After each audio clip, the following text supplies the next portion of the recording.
Dans cette vidéo, nous démontrons la formule de Taylor-Young qui donne l'existence de développement limité pour une fonction suffisamment régulière. Son énoncé est le suivant. On considère I un intervalle ouvert, f de I dans C, une fonction de classe Cn, et on fixe un point A de I. Alors, f admet un développement limité à l'ordre n en A, et en plus on connaît la forme de ce développement limité. Il est donné par f de A plus h égale f de A plus f' de A h plus etc. plus dérivée n de f en A divisé par n factoriel h puissance n plus un petit taux de h puissance n. Ainsi, toute fonction de classe Cn admet un développement limité à l'ordre n, et ce développement limité, on le connaît grâce aux valeurs successives de f et de ses dérivés en A. On va démontrer cette formule de Taylor-Young en procédant par récurrence. Pour cela, on va utiliser un lemme technique d'intégration de développement limité. Ce lemme dit la chose suivante. Si on considère I un intervalle ouvert, f de I dans C une fonction continue et A un élément de I, si f admet un développement limité à l'ordre n en A, qui est donné par f de A plus h égale A0 plus A1h plus etc. plus an h puissance n plus petit o de h puissance n, et si grand F est une primitive de petit f sur I, alors grand F admet elle-même un développement limité à l'ordre n plus 1. On est passé donc d'un développement limité à l'ordre n à un développement limité à l'ordre n plus 1 en intégrant, qui est donné par grand F de A plus h égale grand F de A, donc la valeur de grand F en A, plus le développement limité de petit f qu'on a intégré, c'est-à-dire qu'on obtient A0h plus A1 sur 2 h carré, plus etc., plus AN sur n plus 1 h puissance n plus 1, plus un petit o de h puissance n plus 1. Démontrons maintenant la formule de Taylor-Young par récurrence. Pour n positif, on va noter P de n la propriété suivante.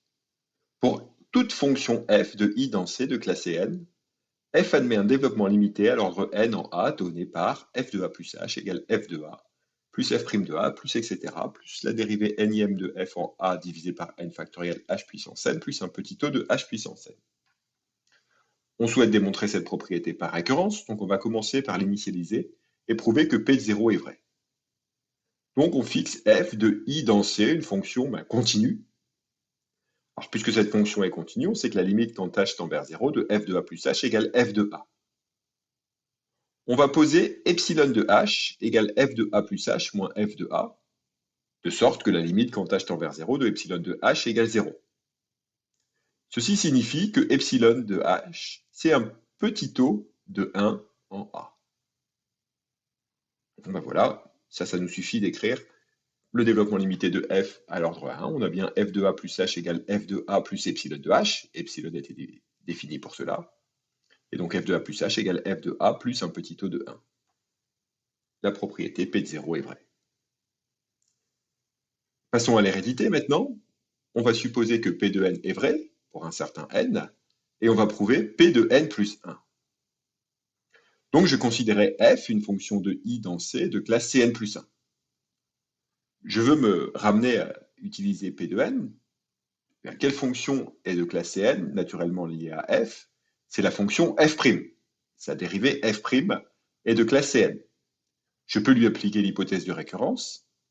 F' admet un développement limité à l'ordre n en A, qui est donné par, eh bien on va reprendre ici, mais sauf qu'on doit remplacer f par f'. Donc f' de A plus h, ça fait f' de A, plus la dérivée de f' en A, ça fait f seconde de A fois h, plus etc. Plus la dérivée nième de f' en A, c'est-à-dire la dérivée n plus unième de f en A, divisé par n factoriel, h puissance n, plus un petit o de h puissance n. Je peux ensuite utiliser mon résultat d'intégration, puisque petit f, c'est une primitive de f'.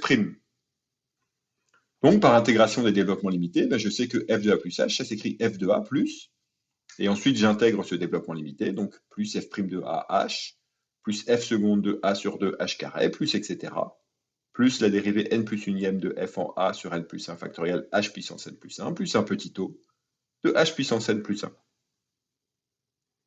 Autrement dit, j'ai démontré que P n plus 1 était vrai. La propriété est vraie au rang n plus 1. Par le principe de récurrence, la propriété de P de n est vraie pour tout entier n. J'ai donc bien démontré la formule de Taylor-Young.